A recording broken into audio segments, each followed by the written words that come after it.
Audio Jungle.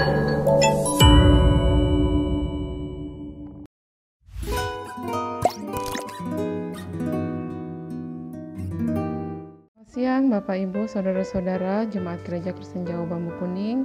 Shalom, perkenalkan saya Umi Kausum, saya dari kelompok Duta.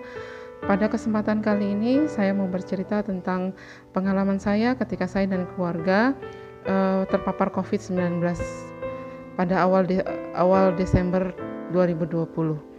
Saya mau bercerita tentang bagaimana pertolongan Tuhan yang tidak pernah datang terlambat dan penyertaan Tuhan yang luar biasa dalam kehidupan keluarga kami.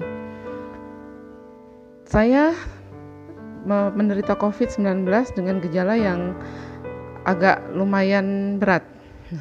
Sementara anak dan suami saya lebih ringan dari saya. Tanggal 8 Desember itu saya setiap malam keluar mencari rumah sakit agar saya bisa dirawat inap karena saya mengalami demam yang cukup tinggi, batuk pilek dan diare.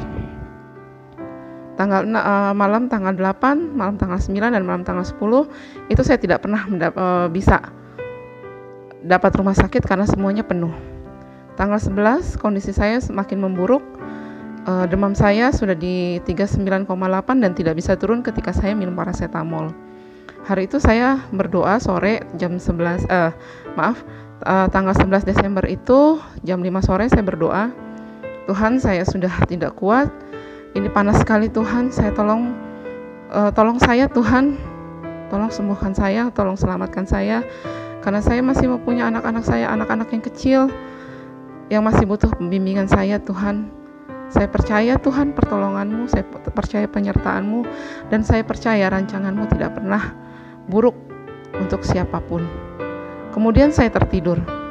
Jam 7 malam saya bangun. Itu saya lihat anak-anak saya sudah mengelilingi saya. Mereka menangis. Anak saya bilang, Mama, badan Mama panas sekali. Sampai Mama gemetar. Mama harus sembuh ya. Mama harus kuat. Mama gak boleh meninggal. Kalau Mama meninggal, kami nanti sama siapa? Kemudian saya bilang ke anak-anak saya, kalian harus percaya bahwa rancangan Tuhan itu baik. Tidak ada yang gagal dan tidak ada yang buruk.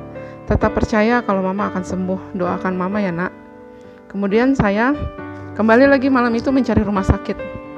Ke beberapa rumah sakit, tidak ada juga, penuh. 2 rumah sakit tepatnya. Kemudian saya bergegas pulang karena sudah jam 12 malam pada saat itu. Di dalam perjalanan pulang, saya minta suami saya untuk membelokkan mobilnya ke Primaya, ke rumah sakit yang dekat rumah.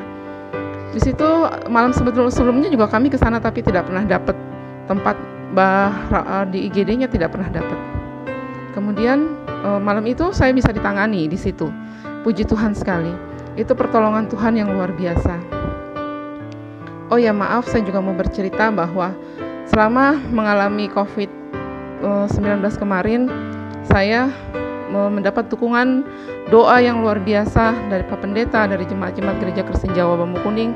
Saya mengucapkan terima kasih.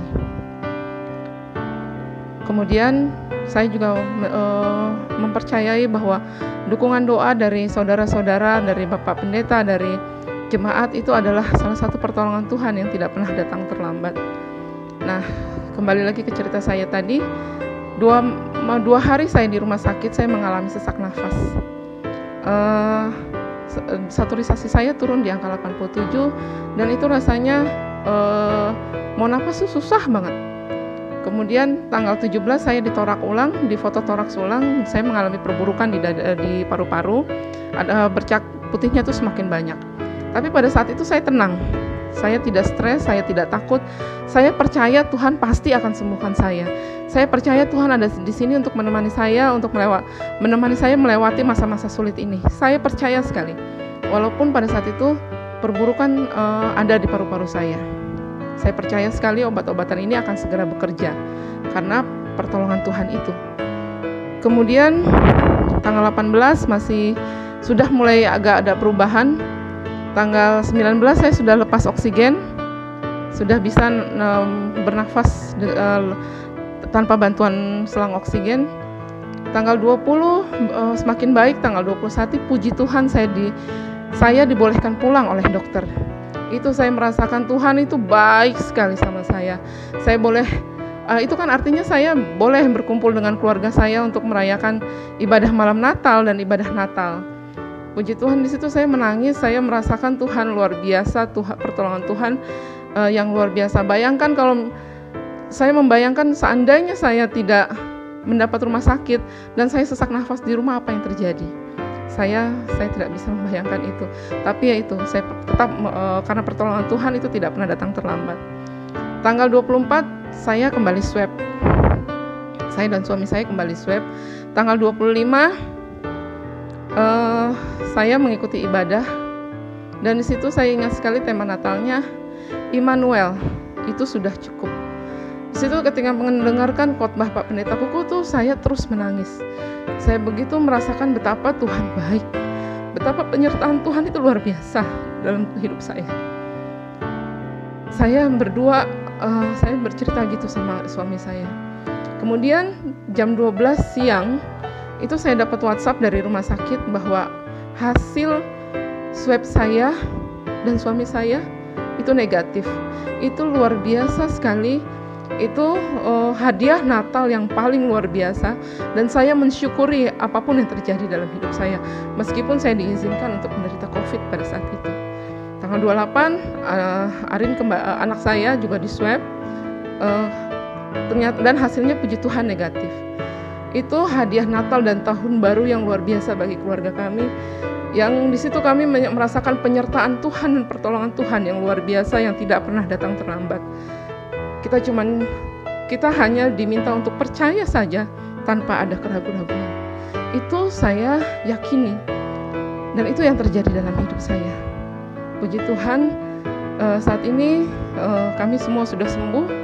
Itu semua bukan hanya karena hebatnya kami, karena kami dapat menahan sakit, itu tidak. Itu bukan karena hebatnya kami, tapi karena pertolongan Tuhan yang datang melalui Bapak Ibu yang sudah membantu kami, Pak Pendeta yang selalu mendoakan kami, jemaat-jemaat Gereja Kristen Jawa juga yang selalu mendoakan kami, dukungan bantuan dari tetangga-tetangga sekitar, dari jemaat gereja, dari saudara-saudara kami, dari adik-adik saya. Itu adalah pertolongan Tuhan yang tidak pernah datang terlambat. Begitu juga dokter dan perawat yang begitu luar biasa baik sama saya. Demikian Bapak Ibu, mari, semoga cerita saya ini bisa bermanfaat untuk kita semua. Shalom.